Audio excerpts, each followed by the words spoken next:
Hai Sobat MBF, apa kabar? Ketemu sama gue lagi, M.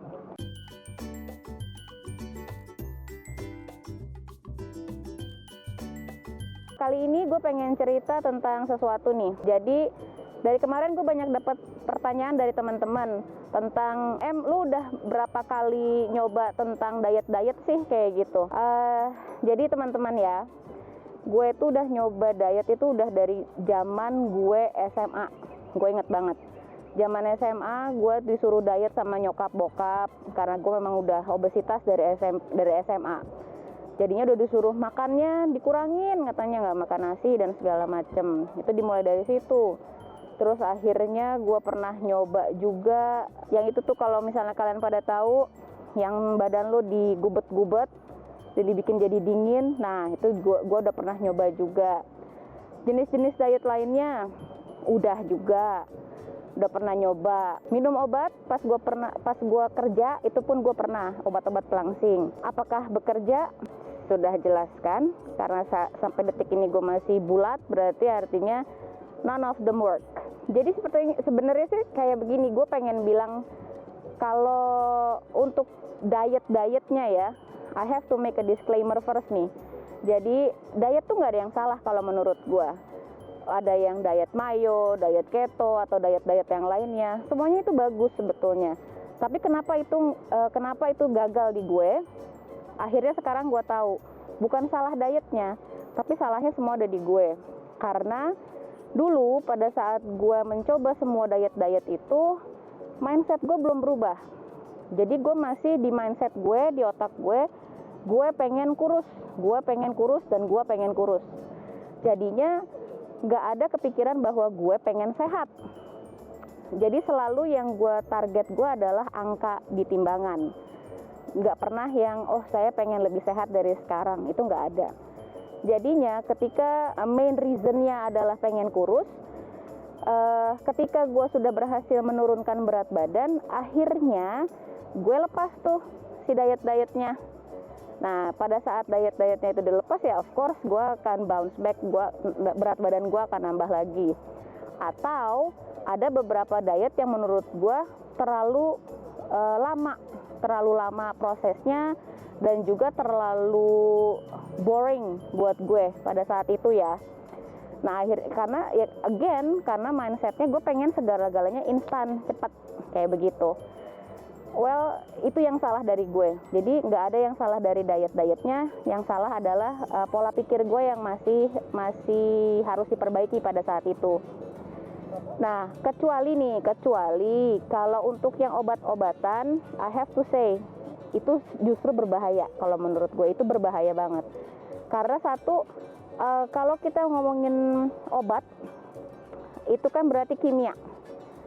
Lo masukin sesuatu ke badan lo, chemicals, yang akhirnya entah bagaimana menyebabkan lo berhenti makan atau nggak mau makan, hilang nafsu makan lo. Itu bukan berarti lu dipaksa untuk tidak makan pada saat itu. Bukan elunya mau menjaga makan, tapi lu dipaksa untuk tidak makan. Nah disitulah kayaknya nanti akan ada efek samping lainnya tuh kalau untuk obat-obat pelangsing itu. Dulu pada saat gue minum obat pelangsing, yang gue rasain adalah pusing berkepanjangan dan gue itu berkemih terus. Itu yang gue rasain pada saat dulu gue minum obat pelangsing. Plus obat pelangsing itu mahal, jadinya ya udahlah ya, buat gue itu nggak sustainable.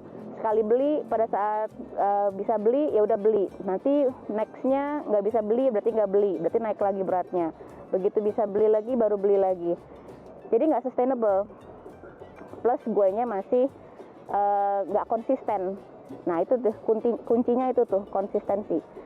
Nah ketika gue menemukan si MBF ini nih, gue ngerasa lebih seneng karena si programnya sendiri, way of life-nya itu benar-benar dimulai dari awal, dari mulai main.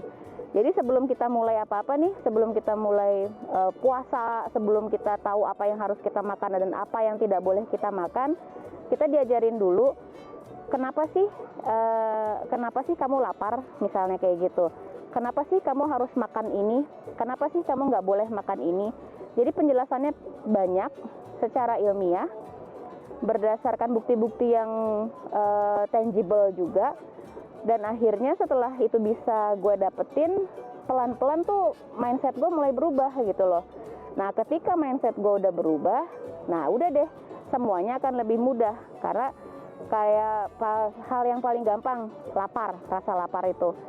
Kemarin-kemarin kayak gue udah pernah cerita bahwa lapar itu tuh ada 2 macam ya. Ada lapar fisikal, ada mental. Nah setelah gue tahu begitu tuh, jadi setiap gue lapar, gue bisa mengevaluasi diri gue sendiri. Oke, wait. Kalau gue lapar jam segini, ini lapar apa nih? Apakah ini lapar fisikal atau mental gitu kan? Nah setelah biasanya buat gue, karena akan lebih mudah buat gue nya, itu gue bikin jurnal sendiri. Jadi gue setiap beberapa jam gue ngerasain hungernya. Nah gue mulai bisa tahu, oh ini namanya physical hunger nih. Catat jamnya jam berapa. Nanti ketika gue ngerasain lapar lagi, oh ini namanya mental hunger nih. Oke, nanti gue catat lagi jam berapanya. Nah, jadi setelah gue mencatat semua itu, gue mulai bisa melihat pattern. Nah, ketika kita sudah bisa melihat pattern, akhirnya next time hungernya itu datang lagi, buat kita akan jadi lebih mudah. Oh, kemarin jam sekian ada si mental hunger datang nih, kayak gitu. Jadi pada keesokan harinya kita sudah bisa mengantisipasi perasaan lapar itu tadi. Dan akhirnya ya udah, jadi karena kita lebih mudah dan lebih tahu semuanya, bisa mengantisipasi. Jadinya kita akan lebih gampang lah gitu, nggak akan terlalu ke distract sama si hungernya lagi. Nah, itu sih karena kita udah tahu mentalnya udah siap, jadi pada saat kita ngelakuin pola hidup barunya pun udah jadi lebih siap. Jadinya kita sekarang semuanya buat gue pribadi itu lebih smooth gitu loh. Dan untuk kendala pasti ada, bohong kalau gue bilang gak ada. Tapi semuanya akan lebih mudah karena mudah-mudahan tuh karena mindset gue udah berubah, jadinya gue gak akan terlalu terdistract lagi, dan gue gak akan terlalu jadi permasalahan kayak gitu. So teman-teman yang lagi sekarang bertransformasi, saran gue cuma satu, keep the faith kata Bon Jovi. Dan gue cuma harap kalau misalnya kalian mulai ngerasa goyah nih, kalian harus punya support system yang kuat. Karena dengan support system kalian yang kuat itu nanti kalian bisa ngebantu banget untuk ngelewatin masa-masa sulit pada saat kalian sedang bertransformasi. So guys, jangan lupa ya, di like, subscribe, and also hit the bell button. Bye!